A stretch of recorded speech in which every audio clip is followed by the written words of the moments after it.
नमस्कार दोस्तों, स्वागत है आपका हमारे चैनल में फिर से एक नई वीडियो के साथ। आज की वीडियो में हम बात करने जा रहे हैं Indian raw versus Pakistani ISI. आखिर कौन सी खुफिया एजेंसी ज़्यादा खतरनाक है? ये दो एजेंसियां आपस में पड़ोसी देश हैं और इनकी राइवलरी इतनी तगड़ी है कि ये दुनिया के सबसे खतरनाक इंटेलिजेंस जंग का हिस्सा हैं। एक स्टडी कहती है कि ग्लोबल इंटेलिजेंस एजेंसियों का बजट $100 बिलियन से भी ज़्यादा है और इसमें भारत की रॉ और पाकिस्तान की आईएसआई का रोल टेररिज्म, बॉर्डर सिक्योरिटी और जियोपॉलिटिक्स में गेम चेंजर है। मैं जब इनके बारे में पढ़ता हूँ तो लगता है कोई सुपर हीरो वर्सेज विलन की फाइट है। रॉ भारत की सिक्योरिटी का ढाल है तो आईएसआई भारत के लिए सबसे बड़ा सिरदर्द। आज हम दोनों को आमने सामने कंपेयर करेंगे और जानेंगे उनकी हिस्ट्री, ऑपरेशंस, स्ट्रेंथ और वीकनेस, और आखिरी में ये डिसाइड करेंगे कि कौन ज़्यादा खतरनाक है। साथ ही साथ हम रॉ के 5 से 6 मेजर ऑपरेशंस और आईएसआई के भी बड़े ऑपरेशंस डिटेल में देखेंगे। सब कुछ रिसर्च बेस्ड होगा। अगर आपको इंटेलिजेंस, जासूसी और भारत पाक राइवलरी का कंटेंट पसंद है तो इस वीडियो को लाइक कीजिए, चैनल को सब्सक्राइब कीजिए और बेल का आइकन दबाइए ताकि नोटिफिकेशन आपको सबसे पहले मिले। तो चलिए अब इस जंग में कूदते हैं और देखते हैं कि कौन ज़्यादा खतरनाक है। सबसे पहले समझते हैं कि खुफिया एजेंसियां होती क्या हैं और इनका नाम सुनते ही क्यों थ्रिल फील होता है। ये वो सरकारी ग्रुप्स होते हैं जो जासूसी करते हैं, इंटेल जुटाते हैं, काउंटर इंटेलिजेंस और सीक्रेट ऑपरेशंस चलाते हैं ताकि उनकी देश की सिक्योरिटी और इंटरेस्ट प्रोटेक्ट हों। रॉ और आईएसआई इसलिए खतरनाक मानी जाती हैं क्योंकि इनके पास high tech technology, satellites, cyber tools और कभी कभी लॉ से ऊपर की पावर होती है।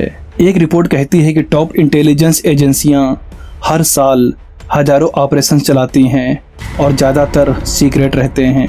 भारत पाक कंटेस्ट में ये जंग और इंटेंस हो जाती है क्योंकि 1947 का बंटवारा, 4 बड़े युद्ध और कश्मीर इश्यू ने इन एजेंसियों को एक दूसरे का सबसे बड़ा दुश्मन बना दिया। रॉ भारत की सिक्योरिटी को चुपके से प्रोटेक्ट करती है और आईएसआई की साजिशों को फेल करती है, जबकि आईएसआई प्रॉक्सी वार और टेरर सपोर्ट से भारत को चैलेंज करती है।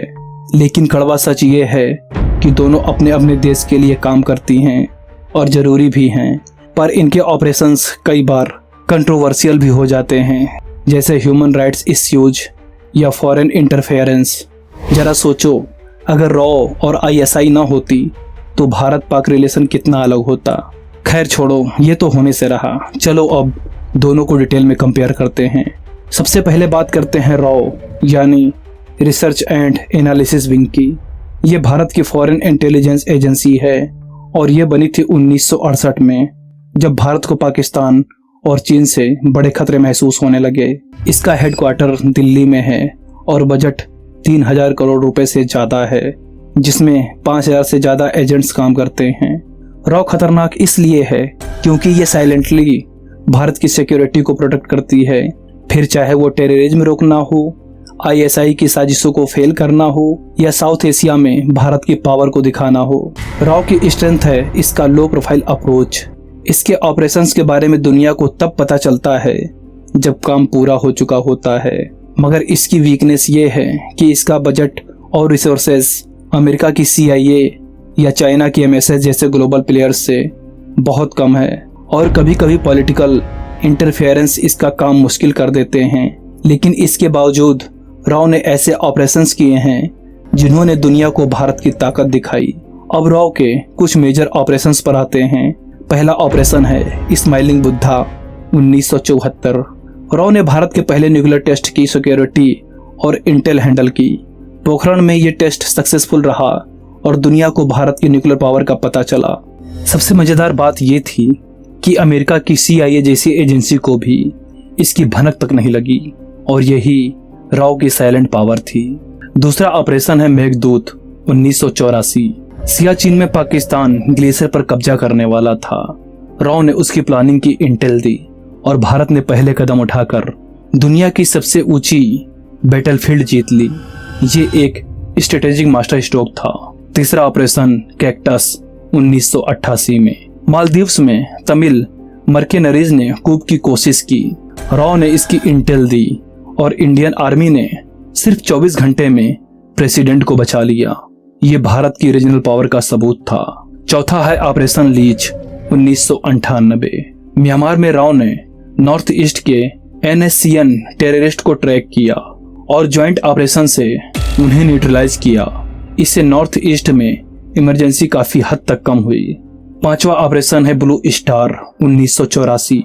रॉ ने पंजाब में खालिस्तानी मूवमेंट पर इंटेल दी और गोल्डन टेम्पल में ऑपरेशन को सपोर्ट किया। ये बहुत कंट्रोवर्शियल था लेकिन आतंकवाद रोकने में बहुत अहम था। और छठा है कुलभूषण जाधव केस, जो पिछले सालों में पाकिस्तान के साथ सबसे बड़ा मुद्दा बना। हालांकि ये बहुत कंट्रोवर्शियल रहा। इसमें रॉ ने पाकिस्तान में कोवर्ट इंटेल गैदरिंग की। ISI ने इसे जाधव केस से काउंटर करने की कोशिश की, लेकिन ये दोनों एजेंसियों की इंटेलिजेंस वार का हिस्सा है। इसके अलावा भी और कई ऑपरेशंस हैं जो इंडिया के लिए बहुत खास रहे। उसमें कई सीक्रेट हैं। रॉ की सबसे बड़ी ताकत यही है कि ये चुपके से काम करती है और भारत के दुश्मनों को सरप्राइज कर देती है। लेकिन कड़वा सच ये भी है कि इसके ऑपरेशंस इतने सीक्रेट हैं कि पब्लिक को क्रेडिट कम मिलता है और पॉलिटिकल प्रेशर कभी कभी इसे लिमिट करता है। अगर रॉ को भी एक खुली बॉडी बना दी जाए तो ये इंडिया की सिक्योरिटी में बहुत योगदान करेगा। सोचिए, अगर रॉ जैसी एजेंसी न होती तो आज भारत का क्या हाल होता। अब बारी आती है पाकिस्तान की इंटर सर्विसेज इंटेलिजेंस यानी ISI की। ये एजेंसी 1948 में बनी और इसका हेडक्वार्टर इस्लामाबाद में है। इसका बजट $1 बिलियन से भी ज्यादा है और 10,000 से ज्यादा एजेंट्स इसके साथ जुड़े हैं। ISI खतरनाक इसलिए मानी जाती है क्योंकि ये प्रॉक्सी वार और टेरर ग्रुप्स को सपोर्ट करने के लिए बदनाम है, खासकर कश्मीर और अफगानिस्तान में। ISI की स्ट्रेंथ है इसका मिलिट्री बैकिंग और प्रॉक्सी ग्रुप्स जैसे लश्कर ए तैयबा से कनेक्शन। लेकिन इसकी वीकनेस है इसकी इंटरनेशनल इमेज। इसे अक्सर टेरर फंडिंग से जोड़ा जाता है और इसका बजट भी रॉ की तुलना में ज्यादा है। ISI के 3 बड़े ऑपरेशंस की बात करें तो पहला है ऑपरेशन गिब्राल्टर 1965। ISI ने कश्मीर में हजारों मुजाहिदीन भेजकर भारत के खिलाफ युद्ध शुरू करने की कोशिश की, लेकिन भारत ने इसे फेल कर दिया और ये ISI का बड़ा फियास्को साबित हुआ। दूसरा है ऑपरेशन सर्च लाइट 1971। पूर्वी पाकिस्तान में ISI ने बंगाली विद्रोहियों पर ब्रेकडाउन किया, लाखों लोग मारे गए और आखिरकार बांग्लादेश बन गया। ये ISI की सबसे बड़ी हार थी। तीसरा ऑपरेशन है टूपैक। 1980 के दशक से आज तक ISI ने कश्मीर में इंटेलिजेंस को ट्रेनिंग और फंडिंग दी, जैसे लश्कर ए तैयबा को सपोर्ट किया। ये भारत के लिए आज भी थ्रेट हैं। ISI की ताकत बस यही है कि ये प्रॉक्सी वार में मास्टर है और भारत को अस्थिर करने की साजिशें रचती है। लेकिन कड़वा सच ये है कि इसके ऑपरेशंस ने पाकिस्तान की इंटरनेशनल इमेज को खराब किया है और कई बार ये खुद ही अपने जाल में फंस जाती है। पाकिस्तानी ISI और चाइना जैसे पड़ोसी की वजह से भारत को कई सिक्योरिटी चैलेंजेस झेलने पड़ते हैं। अब सवाल ये उठता है कि रॉ और ISI में आखिर कौन ज़्यादा खतरनाक है। चलो दोनों को आमने सामने कंपेयर करते हैं। सबसे पहले बात करते हैं ऑपरेशंस के सक्सेस रेट की। रॉ के 6 major operations smiling Buddha, Meghdoot, cactus, leech, blue star और जाधव केस ज़्यादातर सक्सेसफुल रहे। स्माइलिंग बुद्धा ने भारत को न्यूक्लियर पावर बनाया, मेघदूत ने सियाचिन जीतकर स्ट्रेटेजिक पावर दिखाया और कैक्टस ने रीजनल डोमिनेंस सबके सामने रखा। दूसरी तरफ ISI के ऑपरेशंस गिब्राल्टर, सर्चलाइट और टूपैक में से गिब्राल्टर और सर्चलाइट फेल हो गए। वहीं टूपैक ने भारत को शॉर्ट टर्म थ्रेट दिया, लेकिन लॉन्ग टर्म में ISI की इमेज खराब हुई और इसे ग्लोबल लेवल पर आलोचना झेलनी पड़ी। इस पॉइंट पर रॉ आगे है। दूसरा है रिसोर्सेज और टेक्नोलॉजी। इसमें रॉ का बजट 3,000 करोड़ रुपए है, जो कि ISI के $1 बिलियन के बजट से टक्कर खा जाता है। ऐसा इसलिए क्योंकि पाकिस्तान की ISI सिर्फ प्लान नहीं बनाती बल्कि और भी बहुत कुछ करती है, इसलिए उसके मेंबर भी ज़्यादा हैं और उसका बजट भी ज़्यादा है। जबकि इंडिया की रॉ सिर्फ इंटेलिजेंस का काम करती है और उसको पूरा करने का काम इंडिया की अलग अलग आर्मी और ग्रुप्स करते हैं। रॉ के पास सैटेलाइट्स, साइबर टूल्स और ग्लोबल इंटेल नेटवर्क है, जबकि आईएसआई का टेक्नोलॉजी इंफ्रास्ट्रक्चर रॉ की तुलना में बहुत कमजोर है। आईएसआई ज्यादा प्रॉक्सी ग्रुप्स पर डिपेंड करती है जो कभी कभी अनरिलायबल साबित हो सकते हैं। इसमें फिर से पॉइंट रॉ को ही मिलते हैं। तीसरा है ग्लोबल इमेज और रीजनल इन्फ्लुएंस। रॉ का इमेज साफ सुथरा है क्योंकि ये डिफेंसिव ऑपरेशंस पर फोकस करती है, जैसे टेररिज्म रोकना और बॉर्डर सिक्योरिटी। आईएसआई की इमेज खराब है क्योंकि इसे टेरर सपोर्ट और फंडिंग से जोड़ा जाता है। रॉ का रीजनल इन्फ्लुएंस मालदीव्स, श्रीलंका, जबकि आईएसआई ज्यादातर कश्मीर और अफगानिस्तान तक सीमित है। इस बार भी पॉइंट रॉ को मिलते हैं। चौथा है स्ट्रेटेजिक इम्पैक्ट।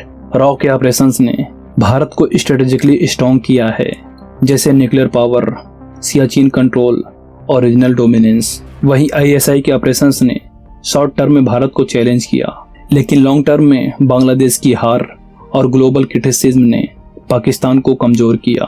इस पर भी रॉ मजबूत है। लेकिन दोस्तों, आईएसआई को इतना भी कम नहीं समझ सकते। ये बहुत हरामी टाइप का है। इसका प्रॉक्सी वार टैक्टिक भारत के लिए आज भी बड़ा थ्रेट है। ऑपरेशन टूपैक ने कश्मीर में टेंशन बढ़ाया और आईएसआई का तालिबान व लश्कर से कनेक्शन लगातार भारत के लिए चिंता का विषय है। आईएसआई की ताकत यही है कि कम रिसोर्सेज में भी बहुत डैमेज करती है, लेकिन रॉ की साइलेंट पावर, स्ट्रेटेजिक सक्सेस और क्लीन इमेज इसे और मजबूत बनाती है। तो अब फाइनल वर्डिक्ट ये है कि रॉ ज़्यादा खतरनाक है क्योंकि इसके ऑपरेशंस सक्सेसफुल, स्ट्रेटेजिक और क्लीन हैं। आईएसआई भी खतरनाक है, लेकिन इसकी कंट्रोवर्शियल स्ट्रेटेजी और ग्लोबल क्रिटिसिज्म इसे पीछे रखती है। एक बार को सोचो, अगर रॉ और आईएसआई एक साथ काम करती तो क्या होता। खैर छोड़ो। तो दोस्तों, अब तुम बताओ, रॉ और आईएसआई कौन ज़्यादा खतरनाक है? कमेंट में अपनी राय जरूर देना। अगर वीडियो पसंद आई हो तो लाइक करो, वीडियो को ज़्यादा से ज़्यादा शेयर करो, चैनल को सब्सक्राइब करो और घंटी का बटन दबा कर रखो। आखिरी तक देखने के लिए धन्यवाद। मिलते हैं अगली वीडियो में, तब तक के लिए जय हिंद।